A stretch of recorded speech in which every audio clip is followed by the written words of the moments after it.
my name is Elizabeth Faulkner. I'm a doctoral candidate, Faculty of Business and Law at Montfer University in Leicester in the United Kingdom. I'd like to thank the organisers for inviting me to speak today, but I apologise for not being there in person because I'm currently on maternity leave. Today I'm going to discuss my current research and a critique on the influence of the new abolitionist movement upon the child trafficking discourse. So first of all, I'm going to talk briefly about the trafficking of children. But before I do that, I'd like to talk about what is meant by the child. Now, I'm aware that each person has their own perception of the child and childhood, and therefore it's not my intention to delve into the complexities of debates surrounding the child and childhood. But for the purposes of this presentation, the child is to be classified as by the UN Convention on the Rights of the Child as a person below the age of 18, unless the laws of a particular country set the legal age for adulthood younger. Children are trafficked for a multiplicity of reasons, such as commercial sexual exploitation, begging, adoption, forced labour, even camel races, domestic servitude, organ removal, child soldiers, and even football or soccer. The problem with child trafficking is that it's a perpetual immobile because children are often moved from one form of exploitation to another form. Here in Europe, the focus has been upon child sex trafficking, which covers any minor in prostitution. This consequently endorses the anti-prostitution rhetoric that often dominates human trafficking debates. This accompanies the anti-immigration thrust of anti-trafficking policies and activities, consequently giving rise to a radicalised panic around the sexual grooming of white girls by immigrant or foreign men. There are issues with accurate statistics with regards to human trafficking. Estimates currently range between 600,000 to 4 million annual trafficking victims, with the International Labour Organization, the ILO, estimating that approximately 1.2 children are trafficked at any time. Estimates on contemporary slavery range from 8 to 35.8 million persons. The latter figure of 35.8 million is an estimate promoted by the Global Slavery Index of 2014, and is a figure that has been universally accepted without questioning the flawed methodology used. With regards to statistics, and in spite of the empirical limitations of the global community, NGOs and INGOs have undertaken monumental data collection efforts in recent years. One of the issues with human trafficking statistics is that they are subject to emotive manipulation. Regardless of their humanitarian goals, agencies and interest groups alike involved within the anti-trafficking discourse have vested interests in inflating the magnitude of the problem. However, it is crucial to acknowledge that statistics remain a vital guide as to understand human trafficking is an issue that we need to be aware of.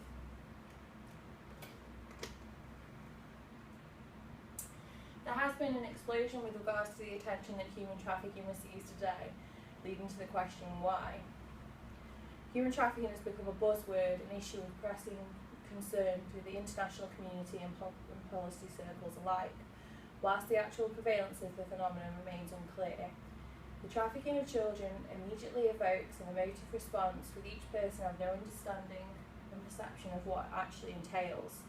The ability of the discourse to establish itself as such an abhorrent crime, framing itself as the worst human rights violation, feeds into how this trafficking of human beings has been and is being constructed. This superficial construction of human rights violations, with human trafficking ranked above all else, is in part due to the unilateral condemnation and levels of bipartisan support it receives. The reason for the universal acceptance of trafficking as the worst human rights violation is due in part to the way the discourse has been framed, interpreted and constructed as modern slavery. This is where the role of the new abolitionist movement comes into play.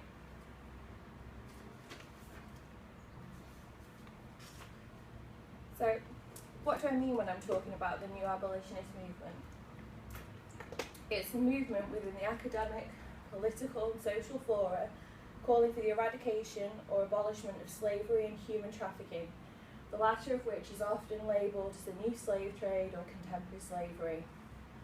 The movement includes a vast number of international and national non-governmental organisations, a multiplicity of actors that are united in their demands for states to enact or enforce legislation that prevents modern slavery, and to pursue and punish those deemed to be contributing to the phenomenon. The movement has managed to establish an unchallenged dominance over trafficking debates. Why? It's down to the use of the word slavery. Slavery immediately conjures up images of cruelty and horrific violations of human rights. The term modern slavery resonates with older forms of slavery such as chattel slavery in the United States, which is depicted in the 2013 film 12 Years a Slave. It also echoes with the campaigns against the white slave trade, a term used to describe the forced prostitution of women and girls at the turn of the 20th century in the United States. Human trafficking and contemporary slavery are terms that are used interchangeably, and this adds weight to the pursuit of their eradication, providing a broad appeal to humanitarian feeling, exploiting the emotive quality of slavery, and affording a level of exceptionality to the phenomena. This movement dominates our contemporary understanding of human trafficking, often relying upon the emotive quality of slavery and using exploitative comparisons between the transatlantic slave trade and the human trafficking today, providing this oversimplistic belief that the abolishment through law and policy development, human trafficking can essentially successfully be eradicated.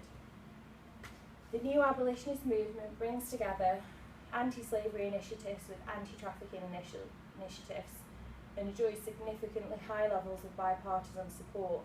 An example of this can be seen through the United Kingdom's Modern Slavery Act of 2015. Finally, through echoing Kipling's sentiment in The White Man's Burden of 1899, the movement is effectively blaming the perpetuation of slavery upon the toxicity of certain cultures and is not considering the role of the Western liberal democratic system. The movement charges those from superior cultures with the same burden of a civilizing mission that Kipling mandated in the 20th century through persistent calls for rescue of these countless victims.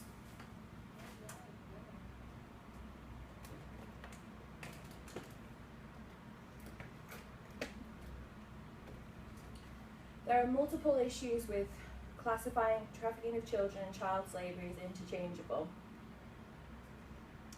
The movement relies on the child being framed as a passive object and eternal victim.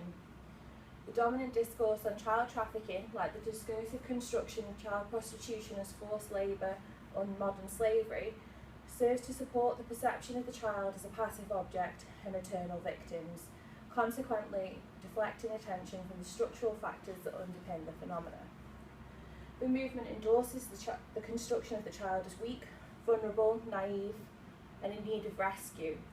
What is ignored is the right of the child to make decisions with regards to their own best interests. Considering Benin, for example, Benin was classified by the GSI 2013 as one of the top 10 states most seriously affected by slavery anywhere in the world, and the US Trafficking in Persons report considers Benin to have a serious trafficking problem.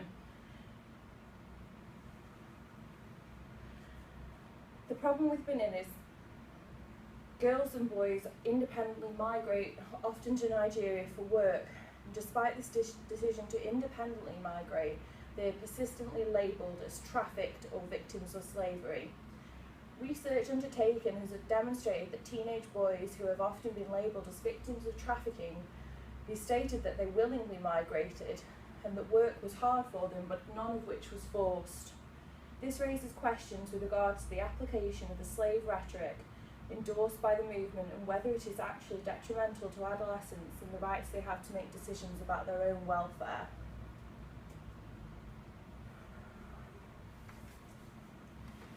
A further problem with the movement is it deflects attention from the structural factors such as poverty, inequality and discrimination that underpin and perpetuate the phenomenon.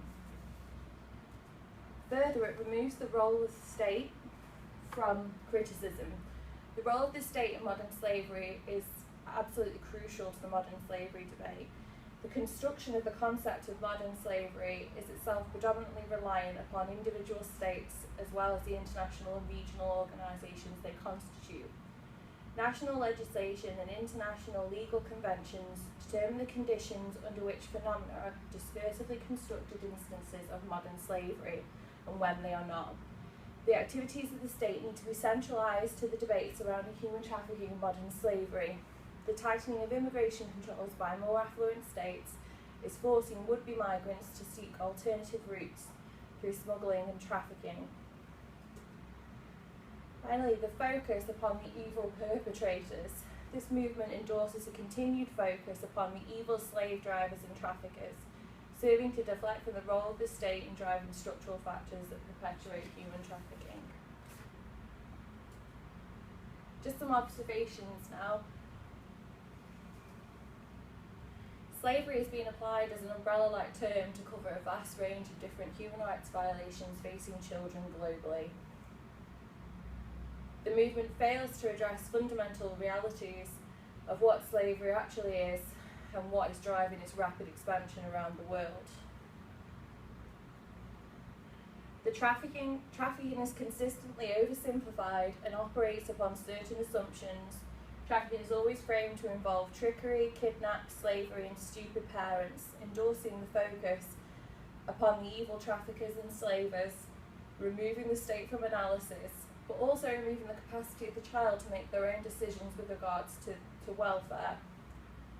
Consideration needs to be given to whether framing the trafficking of children as contemporary slavery is beneficial to the child or one of the worst approaches to young migrants.